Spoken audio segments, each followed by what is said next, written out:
मैं max super speciality hospital Bathinda में consultant neuro surgeon हूँ। अ, यहाँ से हम आपको ये बताना चाहते हैं कि हमारी जो इमरजेंसी सर्विसेज है मैक्स सुपर स्पेशलिटी हॉस्पिटल में बठिंडा में, वो 24/7 फंक्शनल रहती हैं। Any time of the day night कोई भी न्यूरो की इमरजेंसी होती है, कोई एक्सीडेंट हो गया, रोड साइड एक्सीडेंट्स हैं, या फिर ब्रेन हैमरेज है, या फिर जो स्ट्रोक जिसको हम बोलते हैं, लकवा आ जाता है, इस तरह की जो भी इमरजेंसीज न्यूरो से रिलेटेड होती हैं, उसके लिए हमारा सेंटर मैक्स हॉस्पिटल जो है बठिंडा है, वो 24/7 रेडी रहता है। We have a dedicated neuro ICUs, we have a dedicated neuro staff जो नर्सिंग स्टाफ होता है। We have a dedicated intensive care team जो न्यूरो के पेशेंट्स को डेडिकेटेडली देखती है फॉर एनी इमरजेंसी और एडमिशन के टाइम पे, after surgery, during surgery we have a dedicated neuro anaesthetist जो इनको मैनेज करते हैं न्यूरो के केसेस को। So we have a functional 24/7 functional setup for neuro cases, for neuro emergency cases.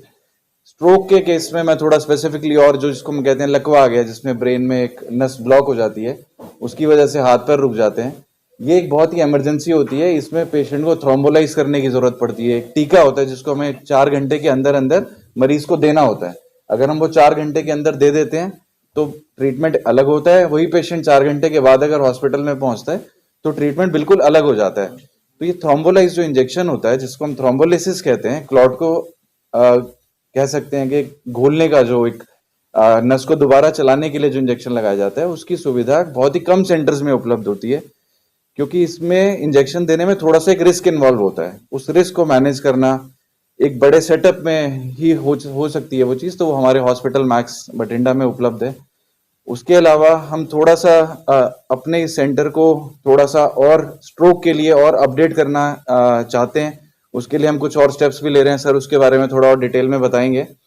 Trauma के cases, accident cases, brain tumour cases, रीढ़ की हड्डी के जो कई बार चोट लगने से फ्रैक्चर हो जाता है, हाथ पैर रुक जाते हैं, उसको मैनेज करने के लिए जो भी इमरजेंसी सर्विसेज होती हैं, दूरबीन से हुआ या फिर चीरे वाला, हर तरह के जो फैसिलिटीज हैं वो हमारे मैक्स हॉस्पिटल में उपलब्ध हैं।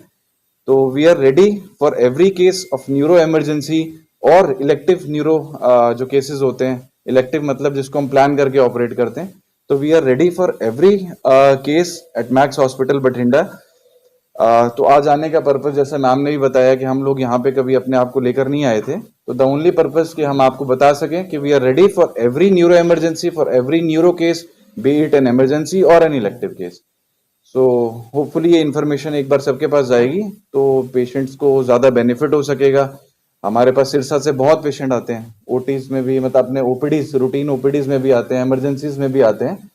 तो we are gathering lot of patients from this region, but we want to increase it more, we want to increase our services. तो दैट इज वाई हम थोड़ा सा यहाँ पे आज अप्रोच कर रहे हैं। होपफुली ये इन्फॉर्मेशन थोड़ा सा स्प्रेड होगी तो लोगों को ज़्यादा बेनिफिट होगा। Thank you. बाकी बेसिकली इस तरह की जो भी इमरजेंसीज होती हैं उसमें समय बहुत इंपॉर्टेंट होता है।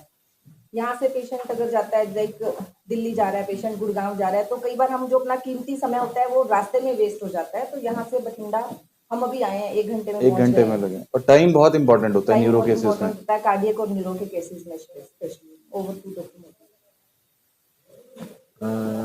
Good afternoon everybody. मैं जैसे कि इन्होंने बताया ही है कि न्यूरो की सर्विसेज मैक्स में अच्छी हैं, उसी तरह मैं ये बताना चाहता हूँ कि कार्डियक सर्विसेज जो हैं वो भी हमारे यहाँ बेस्ट मानी गई हैं।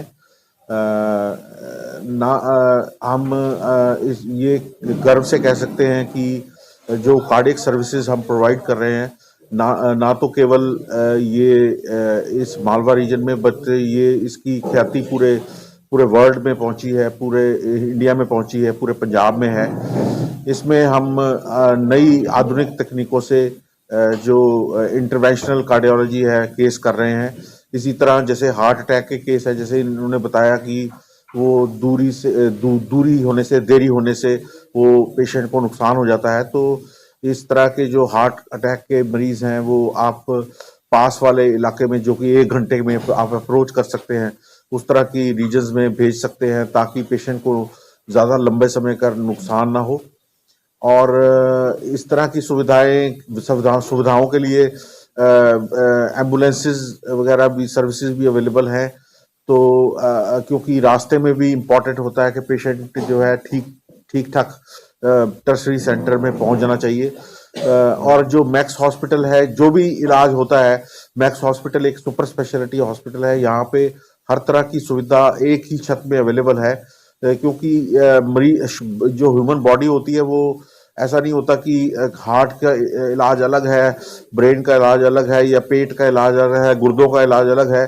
सारी बॉडी आपस में कनेक्टेड होती है। अनलेस आपका इलाज एक कम्प्रिहेंसिव तरीके से एक ही जगह हो सके, वो फैसिलिटी अवेलेबल होनी चाहिए। तभी आज के युग में तभी वो इलाज अच्छी तरह माना जाता है, क्योंकि बॉडी जो है इंटरकनेक्टेड होती है। अगर एक हिस्से में अंग में कोई तकलीफ आती है तो वो दूसरे अंग को परेशान कर सकती है। तो एक कम्प्रिहेंसिव ट्रीटमेंट के लिए ये बहुत ज़रूरी है। जैसे जैसे छोटे छोटे नर्सिंग होम्स होते हैं या होता है, मैं उनको क्रिटिसाइज नहीं करता, लेकिन अल्टीमेटली फिर उनको ज़रूरत पड़ती है कि वो पेशेंट जी शिफ्ट किया जाए। अभी ये तकलीफ थी, वो बढ़ के आगे हो गई, फिर मरीज को जो असुविधा होती है उससे बचा जा सकता है। और असुविधा के अलावा जो उस समय बर्बाद होता है, उससे मरीज की जान भी जा सकती है।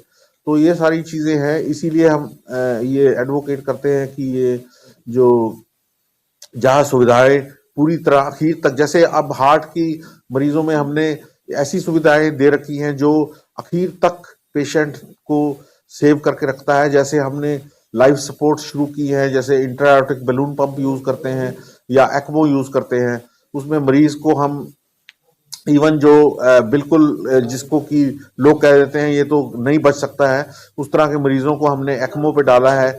एक पीछे एक पॉइजनिंग का केस था, जिसमें कि कौन सा पॉइजनिंग थी वो, नहीं पैराक्वेट, हाँ पैराक्वेट पॉइजनिंग का पेशेंट था, जो कि हमारे जो लंग स्पेशलिस्ट थे उन्होंने कह दिया था कि ये बचना इम्पॉसिबल है, आप जो मर्जी कर लो। लेकिन मरीजों जो रिलेटिव्स थे उनका इरादा कुछ और था, हमारा इरादा कुछ और था। उनको हमने एक्मो सपोर्ट पे डाला, और एक्मो सपोर्ट डालने के बाद महीना यहाँ पे उसको कोशिश करते रहे कि उनके लंग्स रिकवर हो जाएं।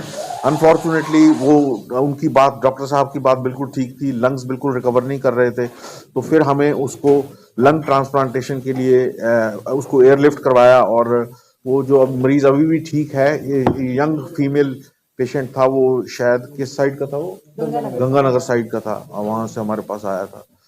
तो इस तरह भी कहते हैं कि मतलब अगर आखिर तक मेहनत की जाए तो कई बार ऐसे करिश्मे भी हो जाते हैं, जो कि एक लोग सोचते हैं कि ये सख्त तो हो ही नहीं सकता, वैसा भी होता है। तो इसलिए ये पॉजिटिव एटीट्यूड बहुत ज़रूरी है कि आखिर तक हमें मरीज को बचाने के लिए लड़ना है। इसके लिए रिलेटिव्स की रजामंदी बहुत ज़रूरी है, उनका आप पे फेथ बहुत ज़रूरी है। अनलेस आप फेथ के साथ अपने डॉक्टर के पास आएंगे, वो आपको पूरा बेनिफिट नहीं दे पाएगा। जब आप उस पे डॉक्टर पे फेथ छोड़ देते हैं, सब कुछ कर देते हैं, तभी डॉक्टर भी एक अच्छे तरीके से पूरी जान लगा के मरीज को बचा सकता है। इसी तरह हम ये कार्डियोलॉजी में नई नई सुविधाएं हमने यहाँ पे शुरू की हैं, जैसे इंट्रावास्कुलर अल्ट्रासाउंड है या सिंकवियन है, फिलिप्स की नई नई मशीनें हमने यहाँ पे प्रदान की है। इसी कंटेक्स्ट में हम स्ट्रोक जो डॉक्टर साहब ने बताया था, उसमें भी आगे बढ़ रहे हैं। उसमें भी हम जो स्ट्रोक जो डॉक्टर साहब ने बताया था कि थ्रोम्बोलिसिस करते हैं, टीके से उसका इलाज करते हैं, उसका इलाज भी कैथेटर की तरह के साथ हो सकता है। जिस तरह एंजियोप्लास्टी की जाती है, स्टेंट डाले जाते हैं हार्ट की नसों को खोलने के लिए, उसी तरह इसमें जो क्लॉट होता है उसको कैथेटर के साथ निकाला जा सकता है। मतलब कि जो इंटरवेंशनल सिर्फ पहले कार्डियोलॉजी में होती थी, वो इंटरवेंशन अब ब्रेन में भी की जा सकती हैं। ब्रेन में अगर कोई क्लॉट फंस जाता है तो उसको निकाला जा सकता है। इवन इस तरह मरीजों की इमीडिएट रिकवरी होते देखा गया है, और बहुत अच्छा ये ट्रीटमेंट है। हो सकता है थोड़ा सा इनिशियली महंगा लगे, क्योंकि इसमें अभी नई जो डिवाइसेस आई हैं जो कि थोड़ी सी महंगी हैं। लेकिन जब इंसान एक पैरालिसिस की स्थिति में बैठा होता है और उसकी जान को खतरा होता है, उस समय मेरे ख्याल में इतना महंगा भी नहीं है कि आदमी अफोर्ड नहीं ना कर सके। तो ये बहुत अच्छी सुविधा हम यहाँ लाने वाले हैं और ये मेरे ख्याल में पंजाब में नहीं, मुझे नहीं कि ध्यान के कहीं भी ऐसी सुविधा उपलब्ध हो। ये पूरे न केवल मालवा रीजन में पर पूरे पंजाब रीजन में ये लोगों को पहले दिल्ली जाना पड़ता था, पर दिल्ली जाने का फायदा नहीं होता था क्योंकि रास्ते में इतना समय बीत चुका होता है स्ट्रोक के पेशेंट के लिए। ये अर्ली जितना जल्दी किया जाए उतना ही रिजल्ट जो है अच्छे होते हैं। तो ये बहुत एक बड़ी सुविधा है हमारे इस पास आसपास के रीजन के लिए, मालवा के रीजन और ये जो हमारे बॉर्डर एरियाज पड़ते हैं जैसे सिरसा है या हनुमानगढ़ है या इवन गंगानगर से हमारे पास पेशेंट आते हैं। तो इस तरह की सुविधा जो है इस एरिया के लिए मेरे ख्याल में एक वरदान साबित होगी। यही सब आपको बताना था। कार्डियोलॉजी में ऑलरेडी हम काफ़ी नई नई सुविधाओं के साथ आए हैं, जैसे मैंने आपको बताया एक्मो के साथ आए हैं और इंट्रावास्कुलर अल्ट्रासाउंड की है। हर मरीज की नाड़ी में स्टेंट ऐसे नहीं डालते, पहले उसकी कंप्यूटराइज जांच होती है, उसको IFR किया जाता है, उसकी प्रेशर ग्रेडियंट देखा जाता है, उसके बाद ही उसमें स्टेंट डाला जाता है। और हमारे जो केसेस हैं वो पूरे दुनिया में विख्यात हैं। जगह जगह जाके अमेरिका में जाके, यूरोप में जाके, चाइना में जाके, रशिया में जाके और इवन हम इस तरह की छोटी जगहें जैसे साउथ कोरिया और जो है इस तरह की पीछे हम ये जो आपका ये कौन सी जगह थी वो गए थे पीछे कंट्री जो अभी जाके इजराइल तक भी हम जा आए हैं। तो इस तरह की सुविधाएं हमारे हॉस्पिटल में अवेलेबल हैं। आप जनता को जागरूक करिए ताकि इसका फायदा उठाया जाए। Thank you. डॉक्टर साहब, ये आपने आपातकालीन की बात की, इतनी भी कोई जरूरत पड़ती है इमरजेंसी सिचुएशन में, तो क्या मैक्स हॉस्पिटल इस प्रकार की भी एक्टिविटी करता है कि जो पहले से लोगों को अवेयर किया जाए, जैसे कि सर्दी में आपने एक लाइन लिखी है प्रेस नोट में कि स्ट्रोक बढ़ जाते हैं, उसको अवेयर करने के लोगों के लिए इस प्रकार? हाँ बिल्कुल, अवेयरनेस के लिए हम कई कुछ करते रहते हैं। अवेयरनेस के लिए सबसे पहले तो कैंप लगाते हैं। कैंप में काफी लोगों को अवेयरनेस होती है। अवेयरनेस टॉक्स देते हैं, जनरल पब्लिक को टॉक्स देते हैं, अखबारों में काफी हमारे आर्टिकल आते रहते हैं। इसी तरह ना केवल जनता को अवेयर करने के लिए बल्कि जो फिजिशियन जो हमारे पेशे से जुड़े हुए हैं, जो लोग जिनको रेफर करना होता है पेशेंट को, उनको भी हम समय समय पे आगाह करते रहते हैं, उनको बताते रहते हैं कि किस तरह के पेशेंट, किस तरह के आप सिम्टम्स देखते हैं तो पेशेंट को आपको जल्दी रेफर करना है, किस तरह के पेशेंट्स हम देखते हैं तो हमें थोड़ा सा रुक सकते हैं, आप अपनी जगह पे ट्रीट कर सकते हैं। तो इस तरह की जो एकेडमिक प्रोग्राम है वो हम समय समय पे करते रहते हैं। जनता को अवेयर करने के प्रोग्राम करते रहते हैं। वेरियस अलग अलग विभिन्न जगहों पे कैंप्स का आयोजन करते हैं जिससे लोगों की अवेयरनेस बढ़ती है। इवन हेल्थ टॉक्स हम करते हैं, जैसे पीछे सीनियर सिटीजन्स के लिए हमने एक बहुत अच्छी टॉक का आयोजित किया था। उनके फंक्शंस में जाके हम इवन लेक्चर्स करते हैं। तो अवेयरनेस तो बिल्कुल हम पूरे जोर से और पूरे एंथुजियाज्म से इसको फैलाते हैं। क्या सजेस्ट करना चाहेंगे सर आपकी इस मौसम में किस प्रकार से लोग अपनी हेल्थ के प्रति अवेयर हैं? आप कुछ जानकारी। देखिए, आपने मौसम की बात की तो सर्दियों का मौसम ऐसा होता है जिसमें कि थोड़ा सा क्लॉट बनने का रिस्क ज़्यादा रहता है। इसमें स्ट्रोक का इंसिडेंस भी बढ़ जाता है, हार्ट अटैक जो होता है उसका इंसिडेंस भी बढ़ जाता है।